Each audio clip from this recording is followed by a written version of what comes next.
Hello बच्चों, कैसे हैं आप सब। तो आज हम देखने वाले हैं पाषाण युग का जो फर्स्ट चैप्टर है हिस्ट्री का, जहां से हिस्ट्री का स्टार्ट होता है स्टोन एज से। उससे हम 30 इंपॉर्टेंट एमसीक्यू लाए हैं जो आप किसी भी एग्जाम में बैठते हो, चाहे एसएससी हो, पीसीएस हो या खुद यूपीएससी ही क्यों ना हो, उससे ये क्वेश्चन आते रहते हैं। तो हमारा पहला चैप्टर से है 30 previous year most important question हम लेकर आए हैं। इसी के साथ आपका प्लेटफॉर्म तैयार है, smart study hub, learn, grow and succeed. तो पहला क्वेश्चन हमारा है कि भारत में पहली बार किस स्थान पर चावल का साक्ष्य मिला है। भारत में पहली बार किस स्थान पर चावल का साक्ष्य मिला है। तो इसमें जो ऑप्शन हमारा बी है लहुरा देव, ये इसमें जो ऑप्शन बी है लहुरा देव वो आपका सही आंसर हो जाएगा। क्वेश्चन नंबर 2 की तरफ बढ़ जाते हैं कि भारत में मानव का सर्वप्रथम साक्ष्य कहाँ से मिला है। इसमें आपका हो जाएगा नर्मदा घाटी। जो नर्मदा घाटी है उसमें पहली बार मानव का साक्ष्य मिलता है, जो महाराष्ट्र और मध्य प्रदेश का इलाका है। क्वेश्चन 3 की तरफ हम बढ़ जाते हैं कि भारत में कृषि का प्रथम साक्ष्य कहाँ से मिला है। भारत में कृषि का प्रथम साक्ष्य कहाँ से मिला है। तो भारत में मेहरगढ़ से कृषि का प्रथम साक्ष्य मिला है। क्वेश्चन नंबर 4 की तरफ देख लेते हैं कि भारतीय उपमहाद्वीप में हड्डियों से निर्मित आभूषण कहाँ से मिले हैं। मतलब जो भी ज्वेलरी हड्डियों से बनाए गए हैं, इसका साक्ष्य कहाँ से मिला है। तो इसका वन एंड ओनली हो जाएगा चिरांद। चिरांद से हड्डियों से बने गहने या ज्वेलरी का प्रूफ मिला है। क्वेश्चन नंबर अगर 5 की तरफ हम बढ़ जाते हैं कि चिरांद बिहार के किस जिले में स्थित है। भागलपुर, बेतिया, सारण या सुपौल। तो जो चिरांद है वो आपका सारण जिले में है। चिरांद कहाँ है, सारण जिले में है। बिहार एग्जाम के लिए मोस्ट इंपॉर्टेंट हो जाता है।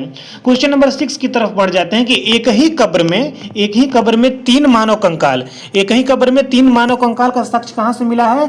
तो ये मिला है दमदमा से। दमदमा से क्या मिला है, एक ही कब्र में 3 मानव का साक्ष्य।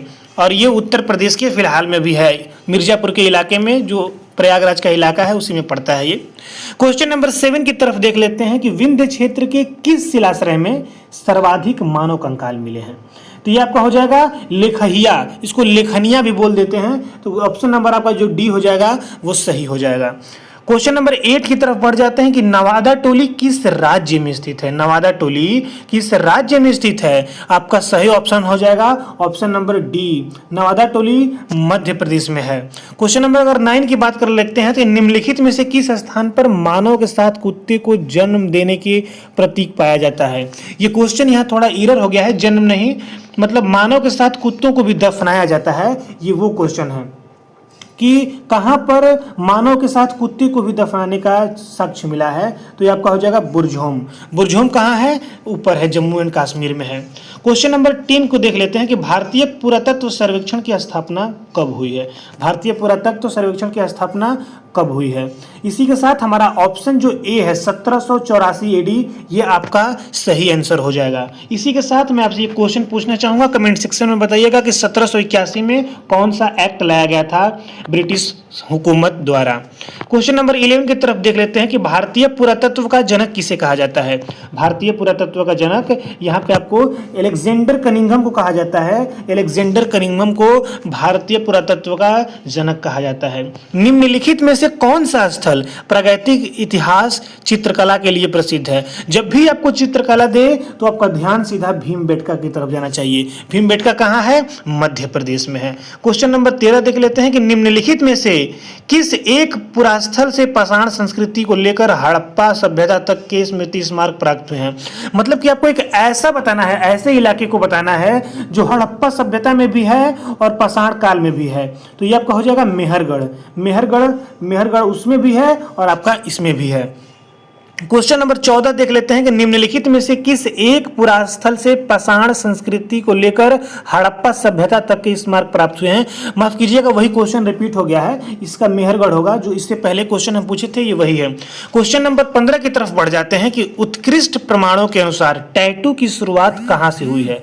उत्कृष्ट प्रमाणों के अनुसार टैटू की शुरुआत कहां से हुई है। तो ये आपका हो जाएगा मध्य पाषाण काल से। मध्य पाषाण काल से टैटू का शुरुआत शुरू हो गया है। क्वेश्चन नंबर 16 की तरफ बढ़ जाते हैं कि मध्य पाषाणिक प्रसंग में चॉकलेट का प्रमाण कहां से मिला है। यह क्वेश्चन बाय मिस्टेक आ गया है, हालांकि अभी ऐसा कोई भी इलाका नहीं है जहां पे चॉकलेट का साक्ष्य मिला हो।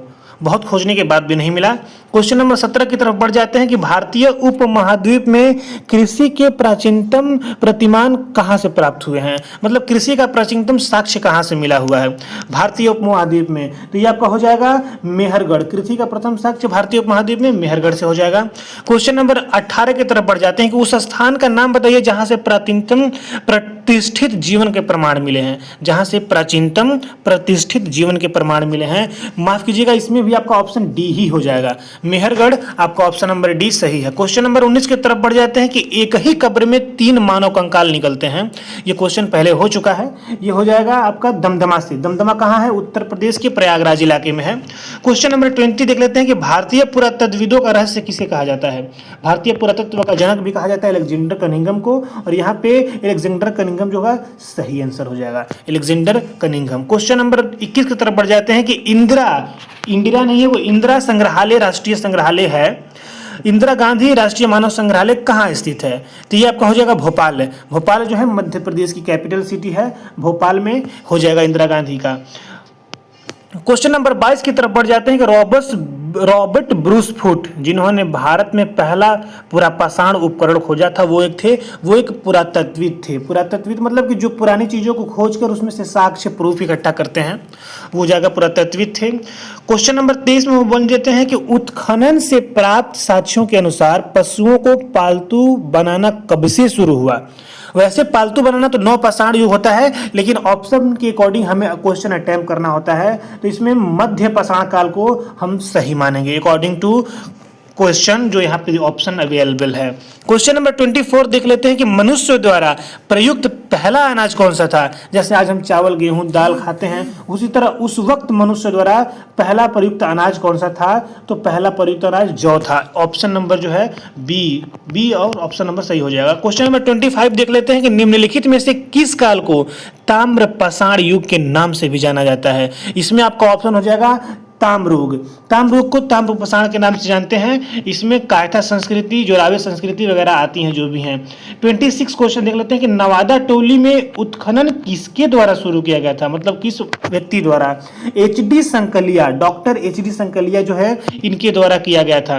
और जो यहाँ पे VS वाड़कड़कर दिख रहे हैं आपको, जो VS वाड़कड़कर दिख रहे हैं, इन्होंने भीमबेटका का खोज किया था। क्वेश्चन नंबर 27 की तरफ बढ़ जाते हैं कि नवादा टोली में उत्खनन किसके द्वारा हो गया था। अभी हमने देखा कि HD संकलिया जी के द्वारा ये किया गया था। 28 देख लेते हैं, राख का टीला नौपाषाण स्थल से जुड़ा है। वो नौपाषाण स्थल बताना है जो राख का टीला जोड़ा है, तो इसमें हो जाएगा आपका संगनाकल्लू आपका सही उत्तर हो जाएगा। 29 देख लेते हैं, भीमबेटका की खोज किसके द्वारा की गई थी। अभी मैंने आपको और बताया है कि भीमबेटका की जो खोज थी वो डॉक्टर विष्णुधर वाड़कड़कर के द्वारा की गई थी। विष्णुधर वाड़कड़कर, आपको कुछ नहीं याद आएगा तो आप बोलेंगे वाकड़कर। 30 देख लेते हैं, राष्ट्रीय मानव संग्रहालय कहाँ स्थित है। इससे पहले हमने देखा था कि इंदिरा गांधी का जो संग्रहालय था पुरानी चीजों पुरातत्विक चीजों को लेकर, वो भोपाल में था, और इसी के साथ राष्ट्रीय मानव संग्रहालय भी भोपाल में ही है। तो यहाँ से आपका बहुत इंपॉर्टेंट जो 30 MCQ क्वेश्चन था वो हमने करा दिया है। और अगला चैप्टर जो सिंधु घाटी सभ्यता है उसको हम बहुत जल्द लेकर आने वाले हैं। कोई भी डाउट होगा, कोई भी क्वेश्चन होगा जो आपको दिक्कत लग रहा होगा, आप कमेंट सेक्शन में जरूर कीजिएगा। और पहली बार आए हैं तो सब्सक्राइब भी जरूर कीजिएगा। मिलते हैं किसी और वीडियो में, तब तक के लिए थैंक यू वेरी मच। जय हिंद।